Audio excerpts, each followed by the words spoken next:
The real power of implicit differentiation comes with related rates problems. Now, in order to work with related rates problems, it's helpful to distinguish between variables and constants. A constant never changes its value in the story of a problem. On the other hand, a variable will change during the story. And as a general rule, we want to make sure that we keep our variables as variables until we're ready to answer the question. And so, in general, we'll proceed as follows. First, we'll write down any relationship at all between some or all of the variables. And then we'll identify the appropriate differential operator, the derivative, with respect to something. This tends to be the hardest part of the problem, but once we have it, we can use implicit differentiation to find the required rate of change. For example, here's a standard related rates problems. We have a spherical balloon being inflated at a certain rate, and we want to find how rapidly the balloon's radius is increasing after 5 minutes. And so first, we want to identify the variables and constants. Because we're being inflated, it seems that the volume is changing, and because we are interested in the rate of change of the radius, it seems that the radius is also increasing. So radius and volume are both variables, and we'd like to write down a relationship between the two of them. And so one possible relationship is that the volume is 4/3 pi times the radius cubed. Next, we want to identify the differential operator. We know we want to look at the derivative because the question asks us how rapidly something is going on. To decide on the differential operator, we can use the units given in the problem. And we might start by noting that we're given this quantity of 100 pi cubic feet per minute. And that sounds like a rate of change of volume, measured in cubic feet, with respect to time, measured in minutes. So it appears we're looking for a rate of change of radius with respect to time, so the differential operator is the derivative with respect to time. So we have our relationship. Let's differentiate with respect to time.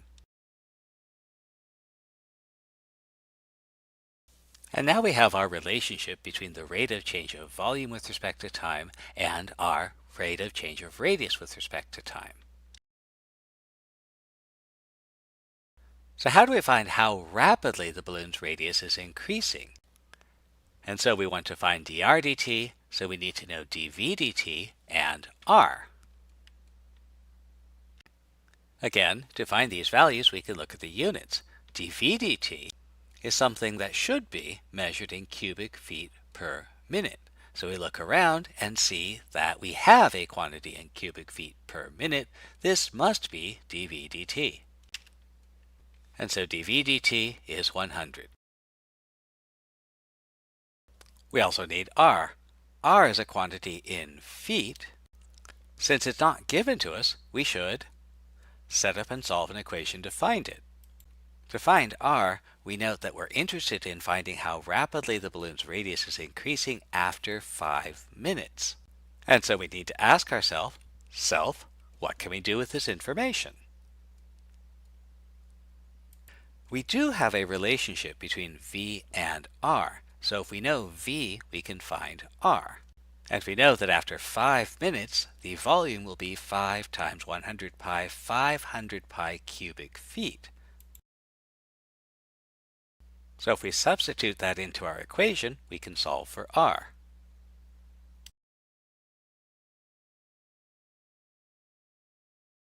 So r is 7.2112, which should be in feet, and now we can substitute and find dr dt.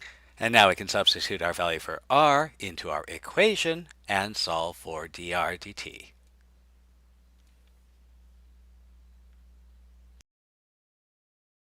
And we get our final value, 0.4808 feet per minute. Or consider this problem. Here we have two cars approaching an intersection.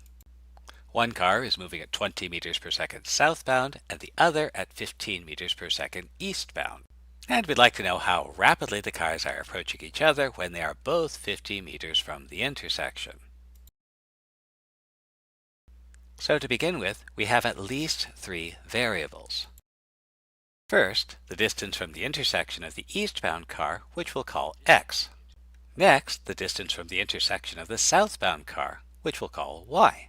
And finally, the distance between the cars, which we'll call s. So let x be the distance from the intersection of the eastbound car, y the distance from the intersection of the southbound car, and s the distance between the cars. We'd like to express a relationship between the variables. And if we look at our picture, it seems that x, y, and s form 2 sides and the hypotenuse of a right triangle. And so we can use the Pythagorean relationship between them. Now let's try and determine our differential operator. Now we do want to find the rate of change of the distance between the cars, so maybe we're looking for ds dx or ds dy. Well, let's look at the units. If we find ds dx or ds dy, the units will be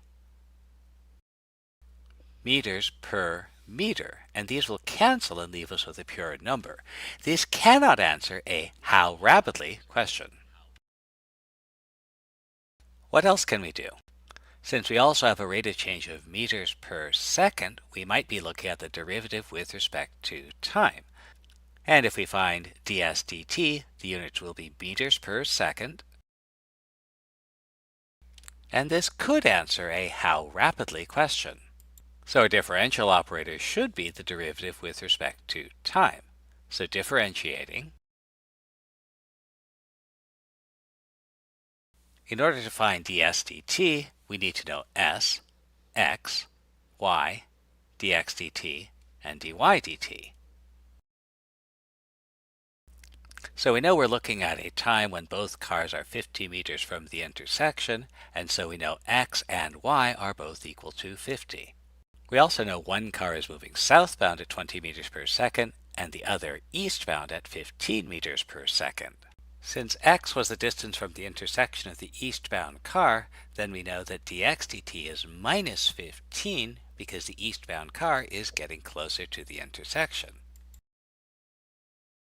Similarly, since y is the distance of the southbound car from the intersection, and that distance is decreasing at 20 meters per second, then dy dt is minus 20.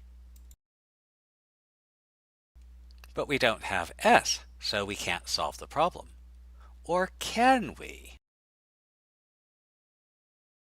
We know x, y, and we do have a relationship with s, so we can substitute these in and solve for s.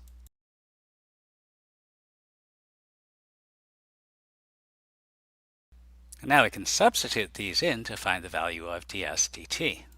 So we'll start with our relationship between the rates and substitute in our known values. Then we can solve for ds dt. And so we find ds dt is about negative 24.7487 meters per second.